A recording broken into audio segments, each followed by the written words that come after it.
Hi, magandang gabi sa inyo mga kasawi. Kamusta na po kayong lahat? Naway nasa mabuti kayong kalagayan at mag-iingat kayo palagi mga kasawi. At syempre magbabasa tayo ng ating mensahe. Ayan.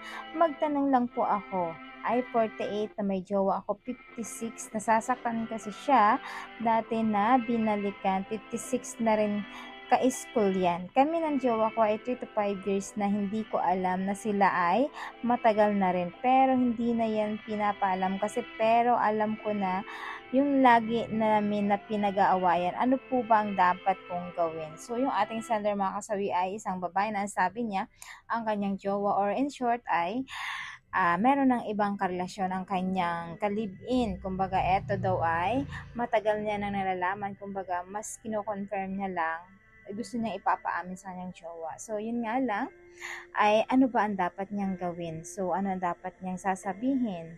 Total, alam din naman niya na may karelasyon na ang kanyang jowa. For me, mga kasabi, yung ating suggestion lang sa ating sender, makinig kang mabuti. Para sa akin, kung alam mo na may jowa na ang jowa mo na iba, syempre mas maganda na kausapin mo ng maayos ang jowa mo. Ano ba yung plano niya sa inyong relasyon? Ipaglalaban mo pa ba siya or hindi na kasi ikaw yung makakaramdam sa kanya. Kapag once na kasi ang isang lalaki ay nagloko na ito, big sabihin na magiging hati na yung kanyang atensyon. Siyempre una, 50-50 yan, 50 sa'yo, 50 dun sa kanyang kabit. And the rest, kapag once na ang kabit naman niya ay magaling ito, kumbaga na ibibigay sa kanya yung satisfaction, pangalawa na ibibigay sa kanya pag-aalaga, pag-aruga, at talagang ginagawa ng kanyang kabit kung paano siya lambingin at nakukuha yung kahinaan ng asawa mo. So, ibig sabihin, baka mas higit na yung pagmamahal niya sa kanyang kabit kumpara sa'yo. Kumbaga, nag-i-stay na lang siya sa'yo dahil maaring may awa na lang siya sa'yo or maaaring may kunting pagmamahal na lang siya sa'yo. Kumbaga, kumakapit na lang siya na baka may balik tanaw siya na utang na loob sa'yo or either na baka nagtitiis lang siya sa'yo dahil ayaw kanyang masaktan ng tuluyan. Kaya kumbaga, nag-i-stay pa lang din siya sa'yo. And, or baka naman, meron pa siyang nakukuha sa'yo, kaya nag-i-stay sa'yo yung jowa or asawa mo, mga kasawi. Kaya hindi kanya binibitawan. So, kung may anak kayo, baka isa din yan sa mga rason na bakit hindi kanya kayang bitawan kasi may anak kayo na pwede niyang masaktan anytime kapag once na ikaw ay lisanin. So, malalaman ng pamilya niya, malalaman din ng mga anak mo, magkakaroon ng gulo, 'di ba? So, isa 'yan sa mga reason kung bakit nga ba hindi ka pa niya mabitaw-bitawan. Pero kung ako sa iyo, mas maganda kapag ganitong sitwasyon, mas maganda na makikipaghiwalay ka na lang kasi wala na itong magandang may dulot pa sa inyong relasyon. Magkakasakitan lang kayo at higit sa lahat, ikaw yung agrabyado dito. Kasi end of the day, ikaw lang yung masasaktan kasi kahit pa anong effort mo sa isang lalaki, pero kapag ang isang lalaki ay meron na talaga itong kalaguyo or kabit na sinasabi ay wala na talaga yan.